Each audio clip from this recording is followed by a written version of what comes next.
কালী আছে, দুর্গা আছে, ভগবান আছে, এতই যখন বীর পুরুষ, তো ভারতের হিন্দুদের দেবদেবীদের নিয়ে কটূক্তি করার বাক স্বাধীনতা তোমার মনে জাগে না? এই কাপুরুষ, এতই যখন বাক স্বাধীনতার দরকার, তো হিন্দুদের দেবদেবী নিয়ে কটূক্তি করার সাহস কেন দেখাস না?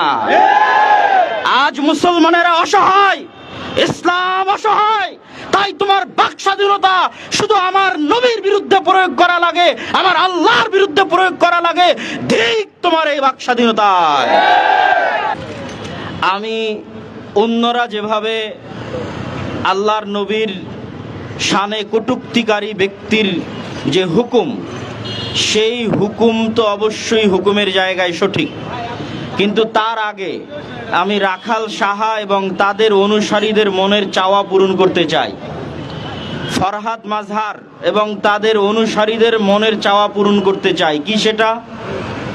আপনাদের যখন এতই স্বাধীনতা দরকার যে আল্লাহর নবীর নামে আপনাদেরকে কটূক্তি করার এবং আল্লাহর নামে কটূক্তি করার স্বাধীনতা দিতে হবে, তাহলে আমি আপনাদেরকে স্বাধীনতা দিচ্ছি আমাদেরকে হত্যা করার।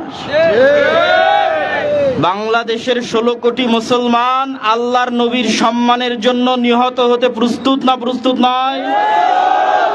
বাংলাদেশের 3 থেকে 3.5 কোটি আহলে হাদিস আল্লাহর নবীর সম্মানের জন্য শহীদ হতে প্রস্তুত না প্রস্তুত নয়?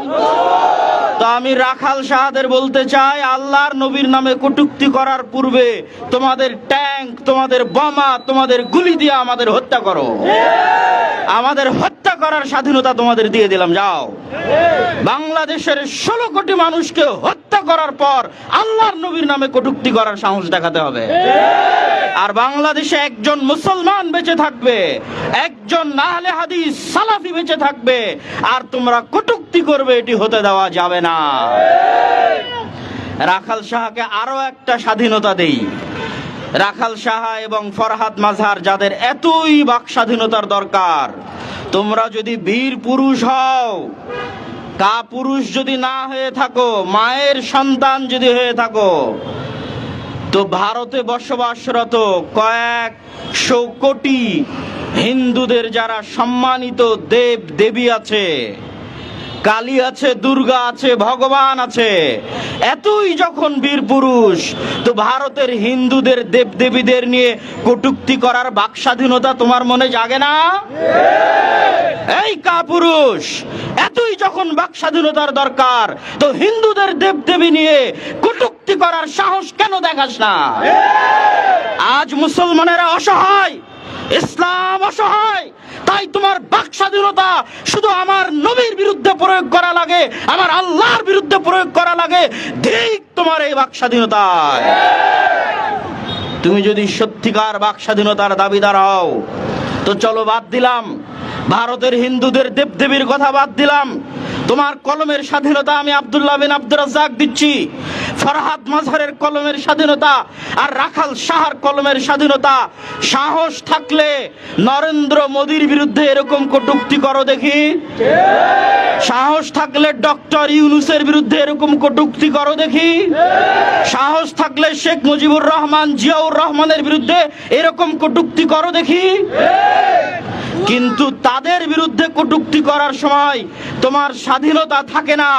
আর অসহায় মুসলমান, অসহায় ইসলাম আর অসহায় মুসলমানের নবীর বিরুদ্ধে কটূক্তি করার সময় তোমাদের স্বাধীনতা জেগে ওঠে। শোনো, মুসলমানদের অন্তরের অনুভূতি তোমাদেরকে আজকে জানিয়ে দিতে চাই। এই যে যাদের নাম উচ্চারণ করলাম, এই রকম দেশের এবং বিদেশের যারা বড় বড় শাসক আছে, যাদের বিরুদ্ধে কটূক্তি করতে তোমাদের বুক কাঁপবে, এরকম হাজারো লাখো কোটি শাসককে আমরা আল্লাহর নবীর সম্মানের বিনিময়ে আমাদের পায়ের জুতার সমানও মূল্য দিতে দ্বিধাবোধ করি না।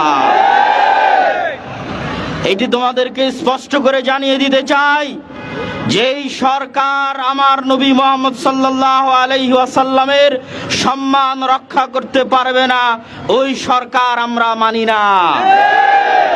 যেই উপদেষ্টা বাক স্বাধীনতার নামে আমার নবীর বিরুদ্ধে কলম ধরবে, ওই উপদেষ্টার উপদেষ্টাগিরি আমরা মানি না।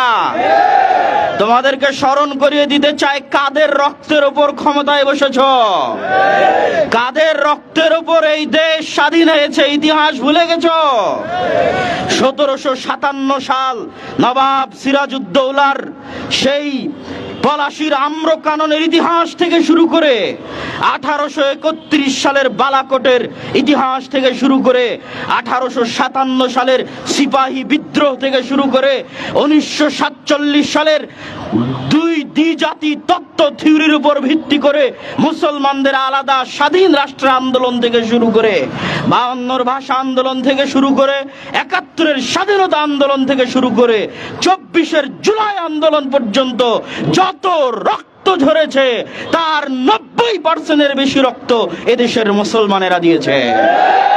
মুসলমানদের রক্তের উপর যে দেশ তৈরি হয়েছে, মুসলমানদের রক্তের উপর যে দেশ স্বাধীন হয়েছে, মুসলমানদের রক্তের উপর যেই গদিতে তোমরা গেছো, ওই গদিতে বসে তোমরা মুসলমানদের নবীর নামে কটূক্তি করবে আর মুসলমানরা সেটি সহ্য করবে, এটি হবে না। অতএব সাবধান করে দিতে চাই, বরং আরো স্পষ্ট করে বলতে চাই যে জুলাই বিপ্লবের সময় লাশের সারি দেখা গেছে। যারা এই জুলাই বিপ্লবের হাজার হাজার মানুষকে হত্যা করেছে তাদেরও ক্ষমা হতে পারে, কিন্তু আল্লাহর নবীর নামে কটূক্তিকারীর কোনো ক্ষমা আছে? কেন ক্ষমা নাই তাকে জানেন? এই জন্য ক্ষমা নাই যা যিনি ক্ষমা করবে উনি তো দুনিয়াতে নাই। ক্ষমা করবে কে? মুহাম্মদ সাল্লাল্লাহু আলাইহি ওয়াসাল্লাম। তো তুমি কটূক্তি করেছো আল্লাহর নবীর নামে, আল্লাহর নবী দুনিয়াতে জীবিত আছে? তো ক্ষমার কোনো রাস্তা আছে? ক্ষমার কোনো রাস্তা নাই। অতএব তোমরা জুলাই বিপ্লবের সময় যেমন লাশের সারি দেখেছো, বাংলাদেশের 16 কোটি মানুষ আর 3 থেকে 3.5 কোটি আহলে হাদিস তারা আল্লাহর নবীর সম্মানের জন্য, ইজ্জতের জন্য ওই রকম লাশ নিহত হয়ে যাবে, তবু আল্লাহর নবীর সম্মানকে রক্ষা করেই ছাড়বে ইনশাআল্লাহ। আজকে বক্তব্যের শেষের দিকে এসে গাজী ইলমুদ্দিন রাহিমাহুল্লাহর একটি সংক্ষিপ্ত ঘটনা বলে আমার বক্তব্য শেষ করব। গাজী ইলমুদ্দিন ভারত উপমহাদেশের একজন বৃহৎ সম্মানিত ব্যক্তি, যিনি রাজপাল যে রঙ্গিলা রাসূলের লেখক ছিল, সেই রঙ্গিলা রাসূলের লেখককে হত্যা করেছিল। তাকে হত্যা করার পর ব্রিটিশ সরকার গ্রেফতার করে তার ফাঁসির আদেশ বাস্তবায়ন করেছিল। যখন ইলমুদ্দিনের ফাঁসির আদেশ দেওয়া হয়, তখন ইলমুদ্দিনের পক্ষে মামলা লড়ার জন্য কায়েদে আজম মোহাম্মদ আলী জিন্নাহ তিনি উকিল হিসেবে সেই মামলার দায়িত্ব গ্রহণ করেন। আর ফাঁসি বাস্তবায়ন হওয়ার পর তার লাশের জানাজা করতে দেওয়া হয়নি, মাটিতে দাফন করে দেওয়া হয়েছিল। তখন আল্লামা ইকবাল তার ব্যক্তিগত জামানতের ভিত্তিতে সেই লাশ কবর থেকে উঠিয়ে লাহোরে নিয়ে গিয়ে জানাজার সালাত আদায় করে এটি বন্ধ করার উদাত্ত আহ্বান জানাচ্ছি বর্তমান সরকারের প্রতি। এবং মুসলমানদের রক্তের উপর বসে আপনারা ক্ষমতায় আছেন, আপনাদেরকে এই সংবিধানে অবশ্যই যেমন ইসলামকে মূলনীতি করতে হবে, ঠিক তেমনি রাসূল সাল্লাল্লাহু আলাইহি ওয়াসাল্লামের নামে কটূক্তি করা হলে সেই কটূক্তির একমাত্র শাস্তি মৃত্যুদণ্ড নির্ধারণ করতে হবে। ব্লাসফেমি আইন বাংলাদেশে বাস্তবায়ন করতে হবে। সম্মানিত উপস্থিতি, বক্তব্যের শেষে দুটি কবিতা আজমায়েঙ্গে, তোমরা গুলি চালাবা, বম মারবা, আর আমরা নিহত হতে থাকবো, জীবন দিতে থাকবো, আমাদের কলিজার পরীক্ষা আমরা নিয়েই ছাড়বো ইনশাআল্লাহ। আল্লামা ইকবালের আরেকটি কবিতায় তিনি বলেন, काफिर है तो शमशीर पे करता है भरोसा, मुमिन है तो बेतेग भी लड़ता है सिपाही। বলছে কাফেরদের ভরসা কি? পারমাণবিক বম, তরবারি, অস্ত্র, যুদ্ধ, প্রশিক্ষণ, অনেক কিছু কাফেরদের ভরসা।